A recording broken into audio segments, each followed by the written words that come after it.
Hola Ignacio, bienvenido. Estamos con Ignacio Silva, asistente ejecutivo, Fundación Gente de Calle. ¿Cómo estás, Ignacio? Hola compañero, muy bien, muchas gracias. Gracias por la invitación también y el espacio. Claro, tenemos este espacio, ¿cierto? Que, como comentaba al comienzo, es un espacio autogestionado desde la Coordinadora de Asambleas Territoriales y que vamos poniendo un poquito a disposición de todos los que trabajamos para generar cambios sociales y estructurales. Entonces, saludarte, Ignacio, ¿cierto? Saludarte en representación tuya, toda la organización que, ¿cierto? Que representa y conocerlos un poquito más, ¿cierto? Conversar con ustedes. Eh, Quizás partir por eso, conociendo un poquito qué es gente de la calle, qué labor realizan y contarle un poquito en tus propias palabras. Muchas gracias. Sí, bueno, primero enviar un saludo a todas las asambleas que están presentes también, las compañeras y los compañeros que se organizan. Reconocemos la labor fundamental que han tenido posterior al 18 de octubre, entendido también que son organizaciones que nacen al alero de la protesta social y que creemos que son necesarias para poder potenciar el cambio en Chile. Y desde ahí también la fundación tiene algo que decir. Como Fundación Gente de la Calle ya tenemos más de 25 años de historia. Hemos estado trabajando igual en distintos momentos, por decirlo así. Esto nace primero como un voluntariado, desde la pastoral de la Universidad Católica, donde un grupo de estudiantes eh, comienza a realizar labores principalmente asistenciales para personas en situación de calle, relacionadas a cuestiones que podríamos decir eh, son necesidades básicas que deben resolver cotidianamente, como lo es la alimentación, el abrigo y a veces también el servicio a ducha. Entonces, desde ahí comienza a gestarse este proyecto que en un momento se denominó Voluntariado La Vega, después para poder seguir prestando este servicio o este voluntariado y este apoyo a las personas en situación de calle, pasa a ser una corporación, es decir, dotarse de una personalidad jurídica, y posteriormente ya el año 2002 y el año 2000, sí, en el año 2005 principalmente, ya cuando empieza a incluirse un grupo de profesionales que tenían una perspectiva de derecho a la fundación, entonces también ahí empieza de alguna u otra forma a gestarse un nuevo proyecto institucional y nace lo que conocemos como la fundación. La fundación también de alguna u otra forma comenzó en un inicio prestando servicios asistenciales, por ejemplo, todo lo que era el servicio de ducha, alimentación, abrigo, la cercanía también con las personas en situación de calle, también ahí la labor de cuidado, que si bien fue una marca que empezó desde el año 94, después comenzó a profesionalizarse. Y porque los requerimientos relacionados a la salud de las personas en situación de calle era algo necesario siempre de resolver, en el entendido de que también el acceso a ciertas prestaciones por parte del Estado, estas personas no llegaban, entonces también ahí había una falta de acceso de ciertos derechos. Y hoy en día estamos consolidándonos en un proyecto institucional que abarque dos áreas, por una, la atención a las personas en situación de calle, es decir, tener el contacto con la realidad, poder de alguna u otra forma seguir vinculándonos con el fenómeno, conociendo tal como hoy en día se desenvuelve y se desarrolla, todas las complejidades y las series de vulneraciones de derechos también que están asociadas a la situación de calle. Y también por otra parte, empezar a desarrollar una vinculación institucional que si bien ya el año 2011 y el año 2013 también se potencia mucho, el año 2014, el año 2016, con el Estado en relación a cómo abordar esta problemática, porque la figura de la persona en situación de calle como persona tal que goza de derecho en Chile es bastante nueva. Empieza el año 2002, cuando inicia el programa Chile Solidario, y el año 2005 ya empiezan a haber programas que,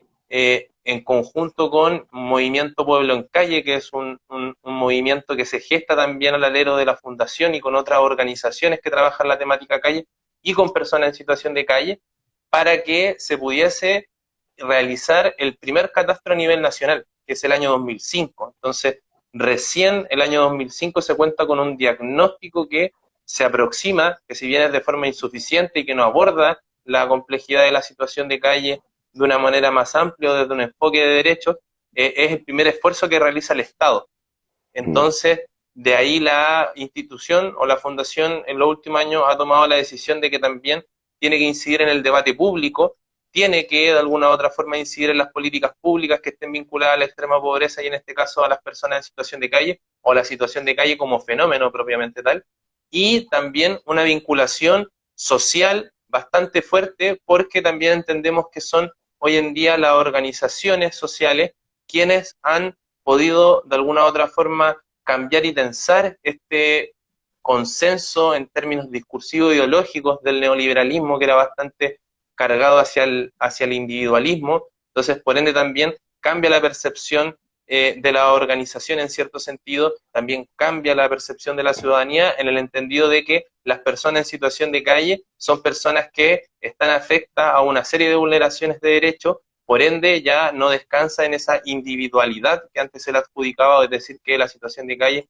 es una cuestión de voluntad, que a la gente le guste vivir en la calle. Hoy en día las personas son forzadas a vivir en la calle, entonces también vemos esa otra patita, es decir, cómo actualmente podemos seguir atendiendo a las personas en situación de calle, pero también en función de eso poder incidir en las políticas públicas en el Estado y en conjunto también con las organizaciones que hoy en día están potenciando y propendiendo a generar un cambio en Chile. Perfecto. Bueno, como ustedes lo plantean, llevan bastante años, ¿cierto? Con este trabajo solidario y súper súper importante, súper necesario, digamos. 25 años, bueno, pero también me imagino han visto un cambio de la situación, quizás agravado por el tema de la pandemia, ¿cierto? Revisaba que ustedes habían hecho también una labor también de análisis, de denuncia, sobre esta solución del desalojo de las carpas, ¿cierto? De las personas que viven en la calle. Contarnos un poquito cómo se ha dado esa situación, dado que son personas que siempre han sido los más vulnerables y esto se agrava aún más en estos momentos de crisis. Y además, ¿cierto? Se ven de alguna forma sacados, ¿cierto? Desalojados de los espacios en los que pueden sobrevivir, digamos. Y cuéntanos un poquito más cómo está ocurriendo eso y llamado a usted un poquito que hacen a tomar conciencia de esa situación. Claro. El historial de alguna forma de violencia que sufren las personas en situación de calle por parte de agentes del Estado y en este caso en particular por funcionarios y funcionarios municipales y también carabineros de Chile, pasa y anterior también, por ejemplo, entregar un antecedente que es bastante relevante y que de alguna u otra forma, ¿por qué sigue permeando la cultura de estas instituciones que hemos mencionado anteriormente, sobre todo las funcionarias y funcionarios municipales y carabineros de Chile? Porque anterior al año 98, todavía en el Código Penal en Chile figuraba como un delito o una conducta punible el hecho de ser vagabundo mendigo. Y principalmente con esas categorías de vagabundo y mendigo, que eran bastante estigmatizantes, discriminatorias, y que negaban la condición de persona a quienes vivían en la calle, siempre la institución respondía a través de la represión y de alguna otra forma de la privación de ciertos derechos. En este caso, por ejemplo, al asociarse esta conducta, como se llamaba en ese tiempo, en una situación, las personas eran detenidas. Entonces, eso aún sigue siendo como tal. Entonces, ¿qué pasa? En un contexto de pandemia, donde la movilidad de las personas debía reducirse para que el coronavirus no se propagara y de alguna u otra forma pudiésemos contener los contagios de la población, vemos que las personas en situación de calle primero no podían cumplir una cuarentena. Entonces, de alguna u otra forma, como fundación hacíamos el análisis de que la solicitud o las exigencias que estaba enunciando el gobierno y de alguna u otra forma de limitar la movilidad de las personas, para las personas en situación de calle veíamos que era bastante contradictorio. También porque anterior a la pandemia, la oferta pública respecto a lugares como albergues o residencias para que las personas pasaran la noche, principalmente pasaran la noche, entonces también hay una suerte de asistencialismo que salvaguarda la vida de las personas en situación de calle, pero en un momento determinado del año, bajo ciertas condiciones, donde se activa lo que después podemos profundizar como se conoce como el plan de invierno y el código azul.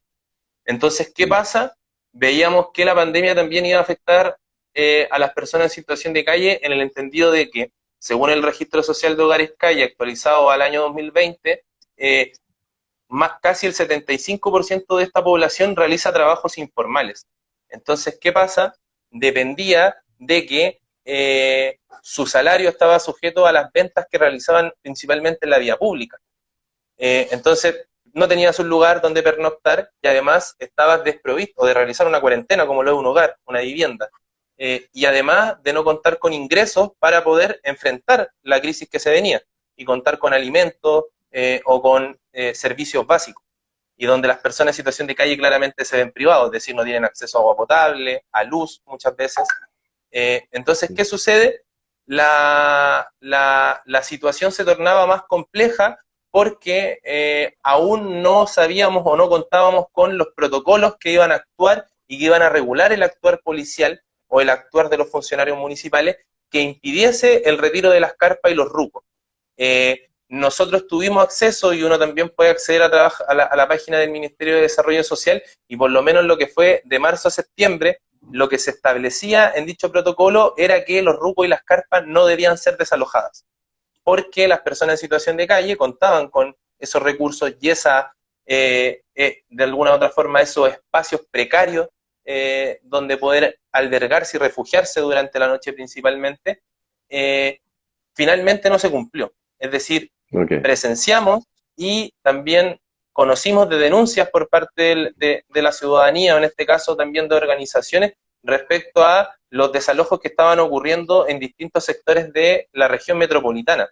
Y ahí vimos casos que fueron bastante preocupantes. Por ejemplo, en terreno nos tocó observar lo que fue un desalojo de un grupo de personas en situación de calle en la Alameda, al frente de la Universidad de Chile.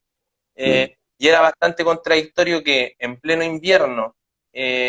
donde las personas en situación de calle, de alguna u otra forma, lo que tenían para realizar una cuarentena era una carpa, y en un espacio bastante acotado en el lugar público, nos parecía que no solamente venía a agravar la vulneración de derechos de estas personas, sino que también ya lisa y llanamente venía a poner en peligro su vida. Y ahí fue bastante complejo. Como fundación activamos un protocolo donde nos llegaron denuncias, donde de alguna otra forma también prestamos apoyo y protección a dichas personas, es decir, por determinadas horas o por un día completo, separarlas de ese espacio donde fueron violentadas y violentados, que no estuvieran cerca de las agentes del Estado que agredieron en ese momento y que también retiraron sus pertenencias. Y ya acercándose también el plebiscito del 25 de octubre, veíamos que era complejo que las personas en situación de calle fueran desprovistas de sus pertenencias y principalmente de su cédula de identidad, de su carnet de identidad, cuestión de que es ilegal que las funcionarias municipales sustraigan dichos documentos. Entonces, ¿qué ocurría? Que podían quedarse sin la oportunidad de ejercer su derecho a voto en un momento tan importante, políticamente y socialmente hablando, como lo fue el plebiscito del 25 de octubre. ¿Supieron de muchos casos de esa situación, de personas a los que se le hubiera retenido el carnet por una u otra causa en ese periodo? Mira, sí, nos pasó que muchas veces cuando incurrían en los desalojos, al dejar sus cédulas de identidad en sus pertenencias, ya sea en sus mochilas, ya sea en sus carpas, en su ropa de abrigo, estas personas la perdían. Nos pasó casos, por ejemplo, en la comuna de San Joaquín, nos pasó en Santiago Centro, ocurría en otras comunas donde veíamos que las personas eran desalojadas de recinto o una infraestructura bastante precaria. Entonces también, de alguna u otra forma, nosotros y nosotras entendemos que es muy difícil hacer público esto, porque también exponer a las personas en situación de calle y no entregarle una opción de resguardo y de protección ante los agentes del Estado, lo consideramos de forma irresponsable, pero ellos nos comentaban, nuevamente vinieron, nos sacaron las carpas, estaba mi carnet, me quedé sin mi carnet, no puedo ir a atenderme, no puedo realizar trámites, y además era bastante complejo que en plena pandemia siguiesen realizando esos desalojos, porque ¿qué pasaba al momento de que el Estado generara ciertas políticas de resguardo para estas personas, o también de protección social, o que estuviesen vinculadas a la seguridad social, como fue el ingreso familiar de emergencia? Entonces, claro, a una persona en situación de ¿verdad? calle.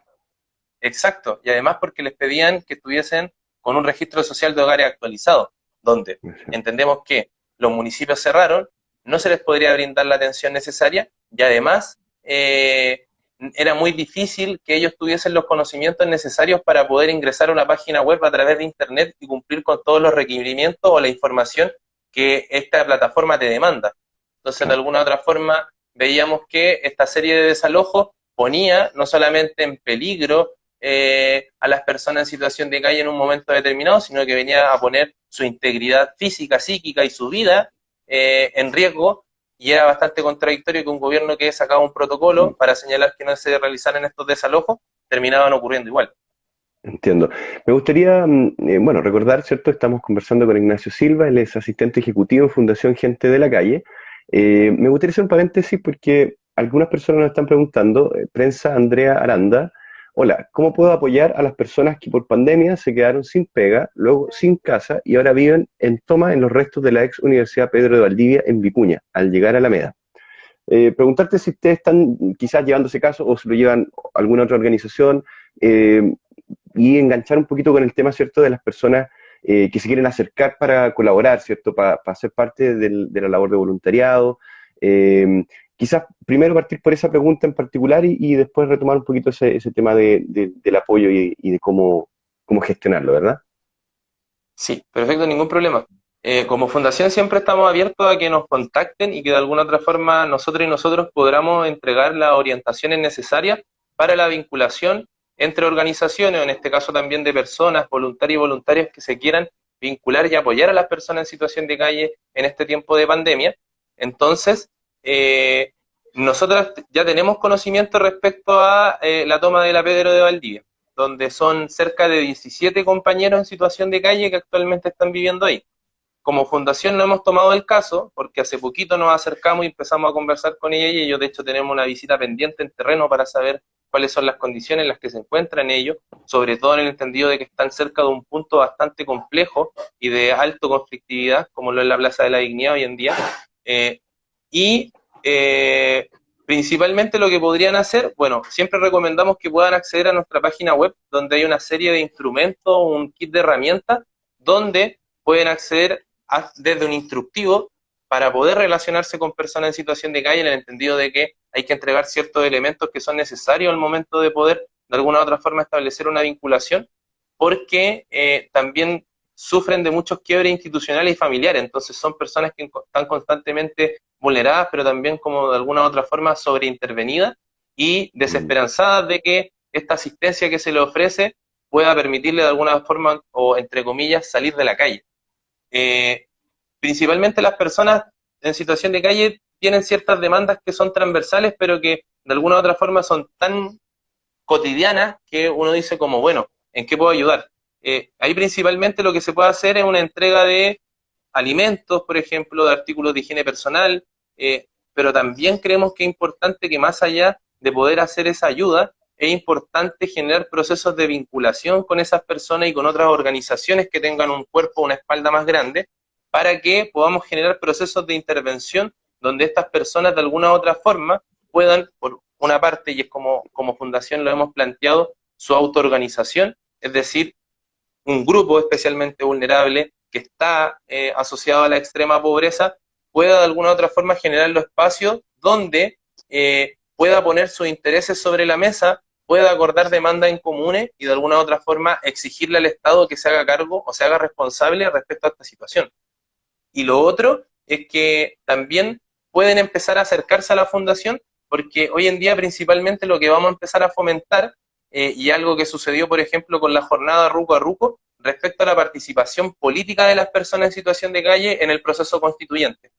Entonces, por ejemplo, ¿qué hicimos durante esa jornada Ruco a Ruco? Fue que las personas en situación de calle accedieran a la información respecto a qué se estaba votando, por qué era tan importante votar y expresar a través del voto nuestra opinión ese día, y también entregarle una serie de elementos de protección que le permitieran ejercer su derecho a voto, como lo era una mascarilla y un lápiz azul y alcohol gel. Entonces, pueden escribirnos como fundación, pueden meterse también a la página web www.gentedelacalle.cl y de alguna u otra forma empezar a vincularse de este voluntariado, porque también hacemos mucho hincapié a las voluntarias y los voluntarios al momento de vincularse en esto. La situación de calle no es un problema temporal, o no es un problema que pudiésemos decir que es circunstancial. sino que es un problema estructural que está asociado a la extrema pobreza. Entonces, ¿qué sucede? Que hoy en día lo que necesitamos es, por una parte, exigirle al Estado que se haga responsable de que de alguna u otra forma genere políticas públicas que propendan a la autonomía y la independencia de estas personas, pero a la vez también pueda corregir ciertas problemáticas estructurales que están más asociadas, por ejemplo, a el modelo socioeconómico en Chile. Y ahí está, o es importante que todas y todos nos hagamos presentes respecto a la discusión respecto a una nueva constitución, porque Me por gustaría más allá de que consultarte, ahondemos... claro, Ignacio, me gustaría consultarte dos cosas. Brevemente, uno es cómo, cuando tenían estas conversaciones, ¿cierto?, con las personas con las que están trabajando, conviviendo, ¿cierto?, ¿qué reacción tenían frente a la votación del plebiscito y el proceso que está abriéndose, digamos? Conocer un poquito de eso, qué opiniones tienen. Y luego entrar también ya en estos temas como más estructurales, ¿cierto?, de qué debería estar resguardado en la Constitución, qué debería, de alguna forma, obligar al Estado a hacerse cargo de estos problemas que son tan multidimensionales, digamos. Pero partir por eso, por cómo veían ellos este proceso, ¿cierto? Cómo ven también la protesta también en las calles, conocer desde su perspectiva estas dos cosas y luego entrar un poquito más al tema más estructural. Perfecto. Sí, mira, como fundación realizamos, podríamos también recordar un poco más atrás, una intervención que realizamos al alero del estallido social. Entonces, ¿qué ocurrió? Realizábamos espacios de diálogo con las personas en situación de calle, en este caso a lo que ocurrió el 18 de octubre, y también ahí pueden acceder a esa experiencia a través de nuestra página web, que fueron las asambleas territoriales que realizamos con las personas en situación de calle, donde pudimos llegar a un grupo de más de 150 personas y que pudieron de alguna u otra forma expresar cuáles eran las soluciones a las problemáticas que se presentaban en Chile. Además, también fuimos parte y quisimos también hacer presente la voz de las personas en situación de calle que estuvieron en esas asambleas que levantamos como fundación, que fueron los círculos territoriales del Hogar de Cristo, donde también participaron más de 3.000 personas que están en albergues o son parte de dispositivos del plan de invierno o de estas fundaciones o ONGs sin fines de lucro. Entonces, ¿qué sucedía? Que anterior a esta discusión y lo que fue como la pandemia, ya se percibía que las personas en situación de calle y a través de su opinión señalaban la necesidad de un cambio, de una transformación. Entonces, señalaban principalmente, por ejemplo, cambios a el modelo económico chileno respecto, por ejemplo, al empleo. Ellos decían, nosotros queremos trabajar. Y no solamente queremos trabajar en condiciones dignas, con sueldos dignos, y además también muy relacionado al sistema de pensiones. Decían, hay que, de alguna u otra forma, cambiar las AFP y instaurar un modelo que asegure pensiones dignas. Entonces, veíamos que al generar estos espacios y viendo que se veía una parte de la población que en general es bastante despolitizada. Entonces, también a través de lo que fue la jornada Ruco a Ruco, y poder responder a tu pregunta respecto a la opinión que tenían, muchas veces dependía, en términos geográficos, la opinión de las personas respecto a lo que sucedía en su entorno. Entonces, por ejemplo, las personas que estaban cobijadas cerca de la Plaza de la Dignidad o de puntos donde hay manifestaciones o donde hay organizaciones que tienen actividad de forma recurrente, estaban al tanto de lo que estaba sucediendo. O sea, se sabía de que en las calles se estaba exigiendo una asamblea constituyente, de que era necesario un cambio de la constitución actual en la que estábamos,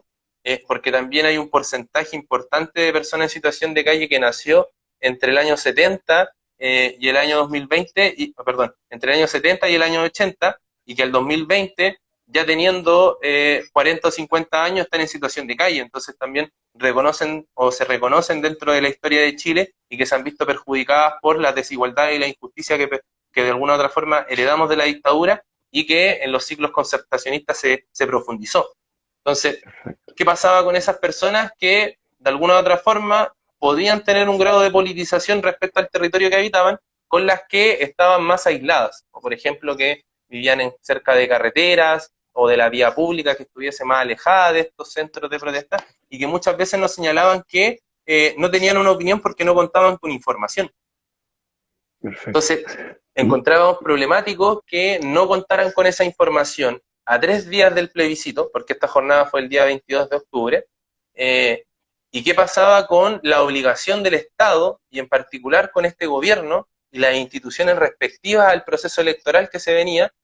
con la entrega de información a este sector de la población que, al ser considerado un grupo especialmente vulnerable, el Sistema Interamericano de Derechos Humanos recomienda que se tengan que tomar medidas excepcionales, puesto que entendían la gravedad que pudiese estar relacionada a esta problemática? O sea, cuando entendemos que hay un gran porcentaje de personas en situación de calle que pasó por Sename, que no ha terminado su ciclo básico de estudio, que pasó por el sistema penitenciario, que de alguna u otra forma no pudo acceder a ciertos derechos durante su trayectoria de vida, o también que fue violentado institucionalmente a lo largo de su vida. Entonces, ¿cómo los organismos públicos hoy en día, al seguir teniendo una lectura y una comprensión de la problemática que nosotros consideramos errada, cómo nos hacían cargo de esta población que estaba desinformada y que de alguna u otra forma, al ser un grupo especialmente vulnerable, se requerían de acciones específicas por parte del Estado y de forma excepcional para garantizar su participación? Perfecto, Entonces, esa era mi opinión bastante dividida. perfecto. Antes de entrar en lo que te comentaba de ver qué debería estar plasmado, ¿cierto?, en una nueva constitución para efectos de que estos derechos sean realmente resguardados, preguntar también en relación a cómo ellos ven este tema que le ha afectado en lo práctico respecto a la autoridad local, digamos. Por ejemplo, lo que me comentabas que ocurrió aquí en Santiago Centro. ¿Qué opinión ellos tienen, por ejemplo, del alcalde, de la autoridad? Porque muchas de estas medidas tienen más relación con un tema un poquito más de gestión municipal, digamos. ¿Tienen ellos también una opinión o una conciencia crítica en torno a la gestión de ese alcalde en particular? Sí, mira, en su momento, y esto fue también a través del trabajo que realizó la Francisca con la Asamblea Marín, en su momento, que aprovechamos de saludar también si están las compañeras y compañeros, respecto a una declaración pública para pronunciarnos respecto a los desalojos que estaban ocurriendo en la comuna de Santiago. Por lo general, cuando suceden estos desalojos, y uno, al hablar con las personas en situación de calle, le manifiestan principalmente su enojo, su rabia, su desacuerdo, porque si uno lo ve, dicen como: lo que me están quitando es mi ropa, me están quitando mis artículos personales, me están quitando la cédula de identidad, pero también de alguna u otra forma están atentando con su dignidad. Entonces dicen: nosotros somos personas que hoy en día no tenemos dignidad, no nos garantiza ni el gobierno local, ni el gobierno nacional. Entonces también, de alguna u otra forma, tienen bastante normalizado el hecho de que les desprovean o les desalojen sus pertenencias en la vía pública, y más que estar pensando cómo articularse, cómo organizarse en los distintos puntos de la comuna donde ellos están presentes o están sobreviviendo en la calle, y poder de alguna u otra forma exigirle un cambio de trato a la Municipalidad de Santiago en este caso, vemos que están bastante desesperanzados, porque cuando uno puede llegar y decirles como: no, esto va a cambiar o esto va a ser distinto, pasa el tiempo y no hay medidas concretas que de alguna u otra forma le entreguen una solución a lo que están demandando. Entonces, vemos que es difícil que se pueda articular un polo o una fuerza, en este caso social, de personas en situación de calle, en acompañamiento con organizaciones que estén a favor de sus intereses, y exigirle un cambio de trato a la Municipalidad de Santiago. Entonces, vemos que si bien pueden estar en desacuerdo, pueden estar bastante enojados, enojadas, enrabiadas y enrabiados con la municipalidad, al ser sujeto y sujeto, constantemente violentado y de alguna otra forma también despolitizado, nos quedamos solamente de alguna otra forma en la denuncia, pero no podemos ir más allá. Entonces, están en desacuerdo, no están contentos y contentos con la gestión municipal, porque dicen: bueno, por una parte nos ofrecen albergue y nos dicen como: incorpórense al programa Calle, que es un programa que principalmente realiza un acompañamiento psicosocial y sociolaboral durante 24 meses para que estas personas salgan de la calle y se reintegren a la sociedad, pero que al momento de pensar eso, cuando llega un camión municipal de basura a quitarte tus cosas, eso ya cambia drásticamente y prácticamente se alejan de la institucionalidad para resolver sus problemas y se refugian en la vía pública o en las comunidades o estas pequeñas comunidades que se configuran y que también las personas en situación de calle de alguna otra forma comparten entre ellas y ellos mismos. Terrible, la verdad, que le roben, ¿cierto?, digamos, a las personas que menos tienen, digamos, y que le quitan las pocas pertenencias que tienen y lo poco que tienen para sobrevivir, digo, para subsistir, realmente es algo como un atentado, digo yo,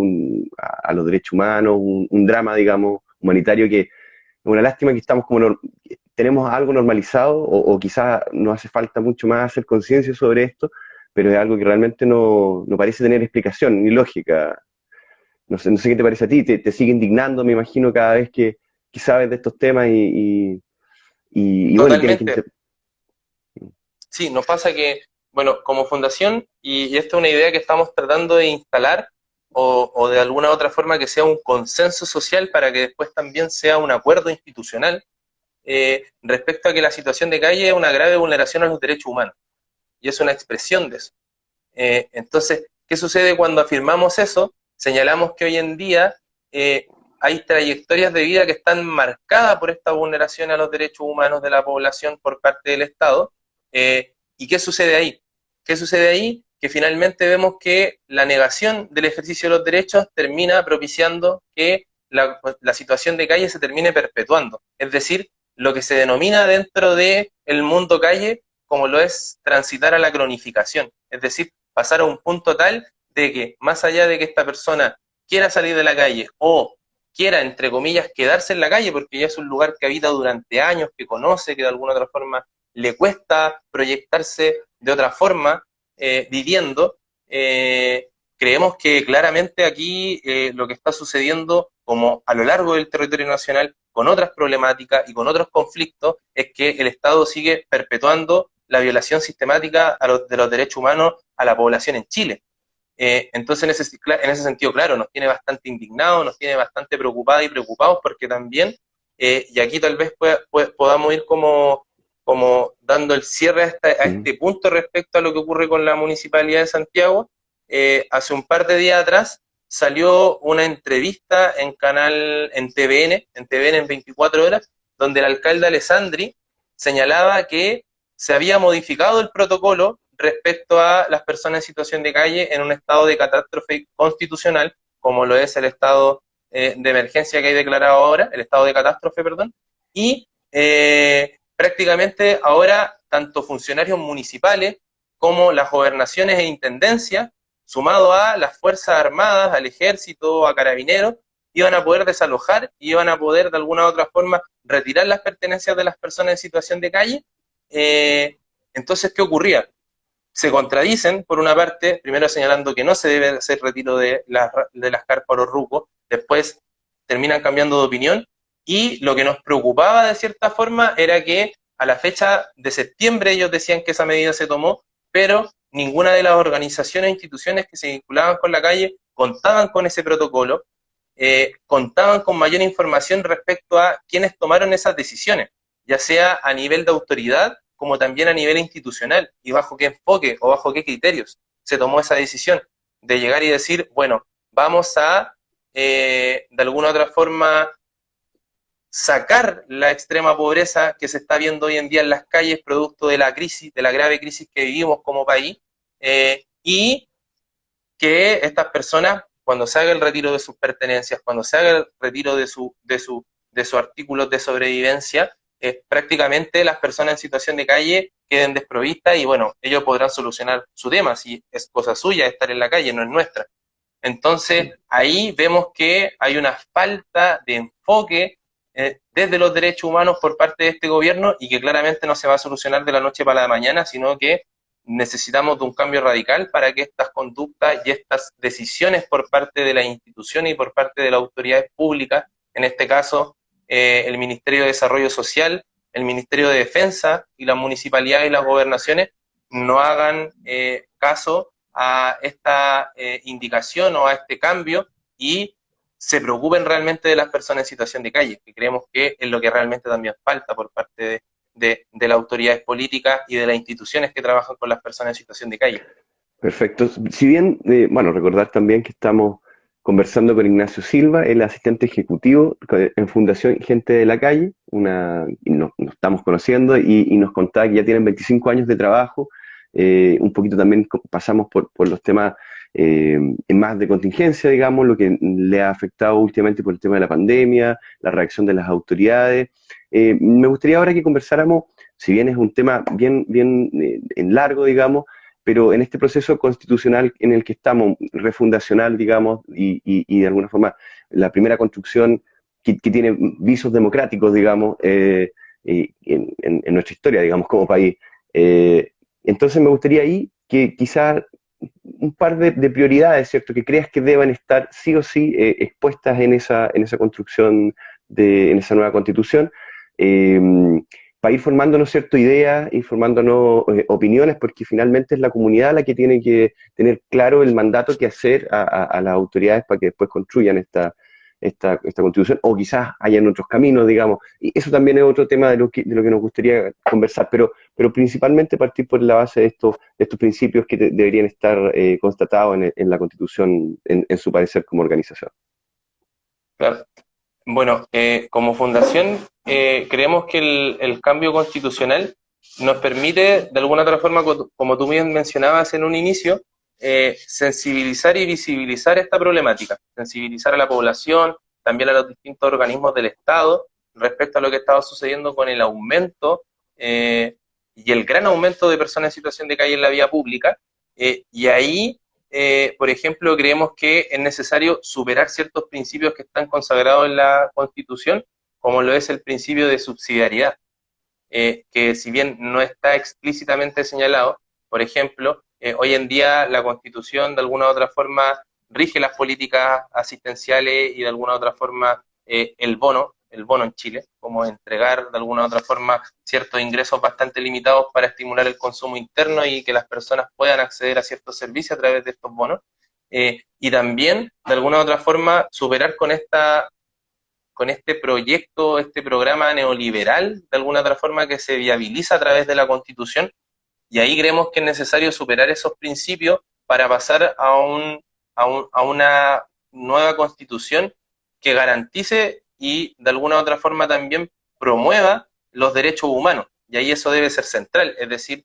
la Constitución debe señalar expresamente que el Estado de Chile garantiza, respeta y vela por el resguardo de los derechos humanos, cuestión que hoy en día, si lo vemos y analizamos, no está o está ausente, más allá de que consagre ciertos derechos que de alguna u otra forma son un consenso a nivel mundial, como el derecho al desarrollo de una vida integral en términos físicos, en términos psicológicos también, y también el resguardo de la vida. Creemos que como fundación es necesario que esta nueva constitución consagre los derechos humanos de forma explícita, es decir, que no pueda eludir una responsabilidad que de cierta forma ha suscrito a través de ciertos tratados internacionales, como es la Declaración Universal de Derechos Humanos, como es la Convención Americana de Derechos Humanos, y también de alguna u otra forma se señala expresamente cuáles son los derechos inalienables de las personas que esta nueva constitución va a consagrar, como lo es el acceso a una vivienda digna, como lo es el acceso a la salud, a la seguridad social, al trabajo, y una serie de demandas que hoy en día se han puesto en la calle y que vemos que es necesario que hoy en día la Constitución regule. También es necesario que la nueva Constitución regule el trato que deben tener y la subordinación que deben tener, en este caso, los poderes o el poder militar, o podríamos decir las fuerzas de orden y seguridad pública, y que deben estar sumisas al poder civil. Es decir, que si una nueva constitución y un gobierno comprometido con los derechos humanos señala que las personas en situación de calle no deben de ser desalojadas de sus rupos y de sus carpas, ni tampoco deben ser agredidas por estas personas, bueno, la Constitución debe quedar garantizado que ese debe ser el trato general por parte de las fuerzas del orden y la seguridad pública, es decir, que ellos deban respetar y también de alguna u otra forma no atropellar ni violar los derechos humanos de la población, que eso es un enfoque que hoy en día no está garantizado dentro de las Fuerzas Armadas. También respecto a la conceptualización de algunas cuestiones que hoy en día son complejas de abordar. Por ejemplo, hoy en día las personas en situación de calle son consideradas desde los niños, niñas y adolescentes y adultos mayores y pacientes psiquiátricos, pero como fundación creemos que dentro de un cuerpo normativo que esté en sintonía con un enfoque de derecho humano, no deba considerar a las personas en situación de calle, en este caso a niñas, niños y adolescentes, pacientes psiquiátricos y también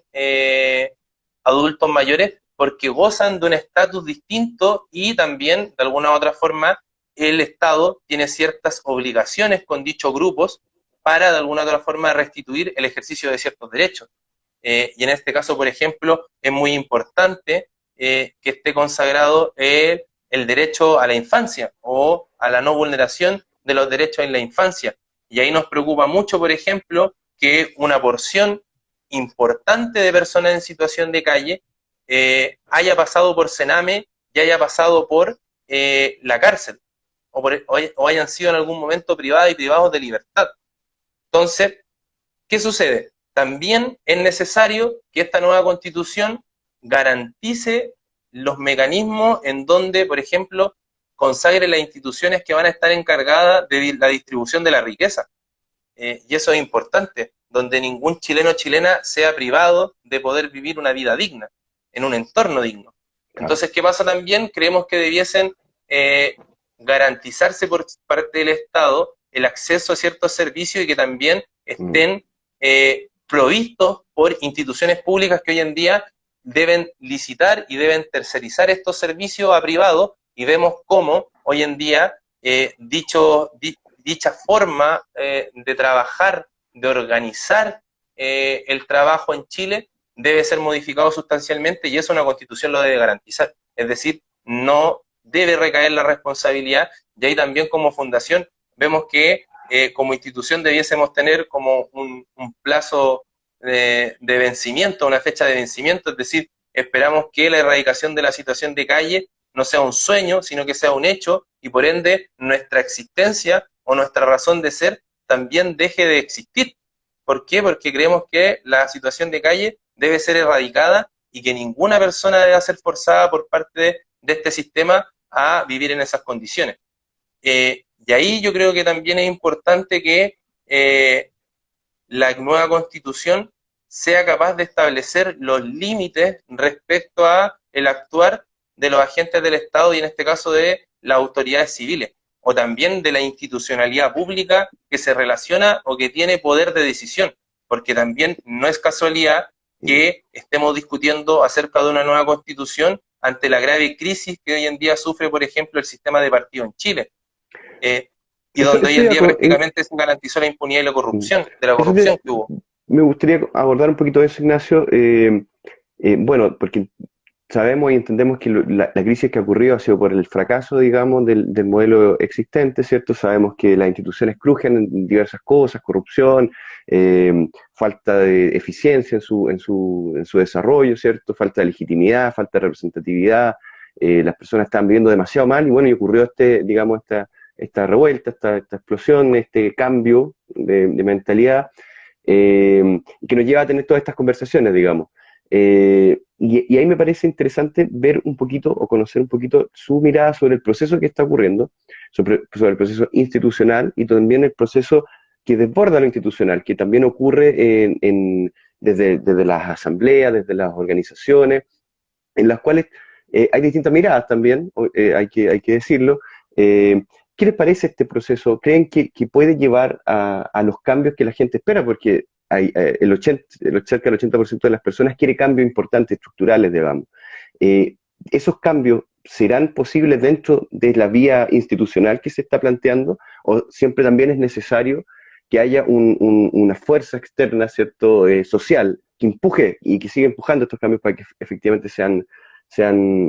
abordables y logrables en el tiempo? ¿Y han tenido ese debate, han conversado esas cosas? Porque veo que ustedes tienen mucha opinión sociopolítica, digamos.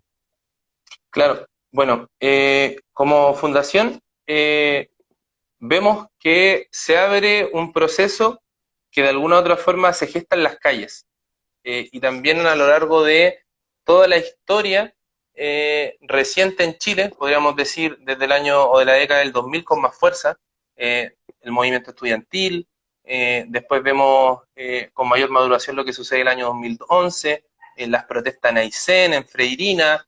después vemos también la reactivación en términos sindicales respecto a el aumento de las huelgas, por ejemplo, en Chile, o de los paros,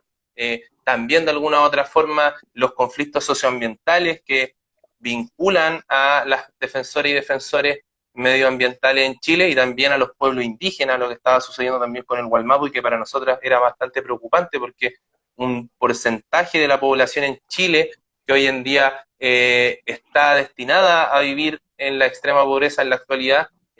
como lo es, por ejemplo, la región de la Araucanía, donde presenta altos índices de pobreza. Entonces, ¿qué pasaba? Que al alero también de todo este como acumulación de fuerza social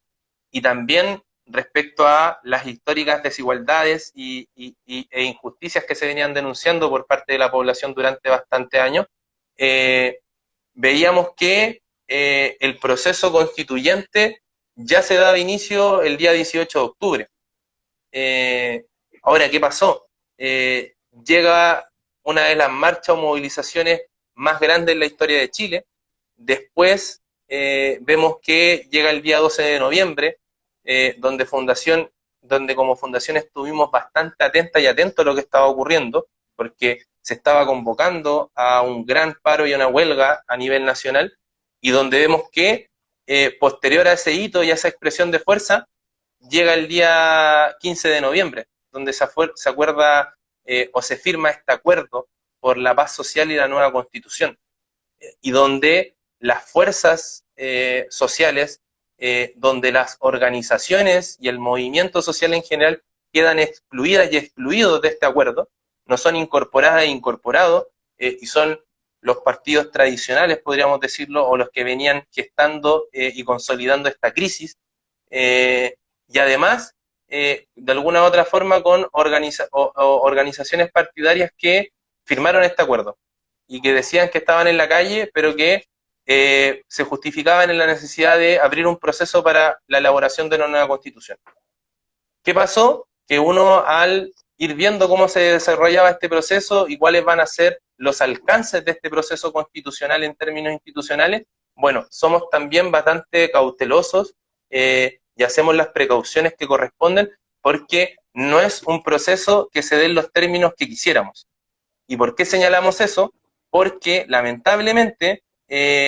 no tenemos la asamblea constituyente que se exigía en las calles. No teníamos un proceso de destitución donde un gobierno que asesinó o estuvo dispuesto a asesinar, donde mutiló a más de 400 personas, donde prácticamente realizó un atropello o una violación sistemática a los derechos humanos, y que esa cuestión no es algo que la Fundación diga porque sí, sino que está avalado en 4 informes de organizaciones internacionales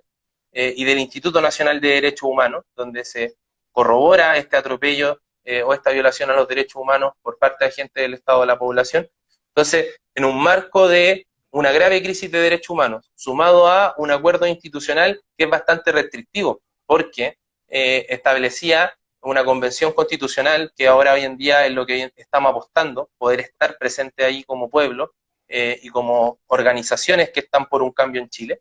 y vemos que ese acuerdo de alguna u otra forma viene a poner ciertas trabas. Y ahí es importante entender cuáles son esas condicionantes, porque yo creo que estamos todas y todos de acuerdo con que sea una convención constitucional electa e integrada 100% por integrantes, podríamos decirlo, o liderazgos sociales que hoy en día tengan la legitimidad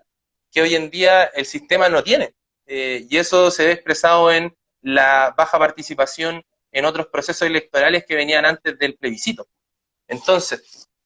¿qué sucedía? Que vemos que hoy en día, a pesar de las restricciones respecto a que Chile debe respetar los tratados internacionales en materia económica anterior a la dictación de esta nueva constitución, con el hecho de que tengamos que contar con 2/3 para la aprobación del contenido en una nueva constitución.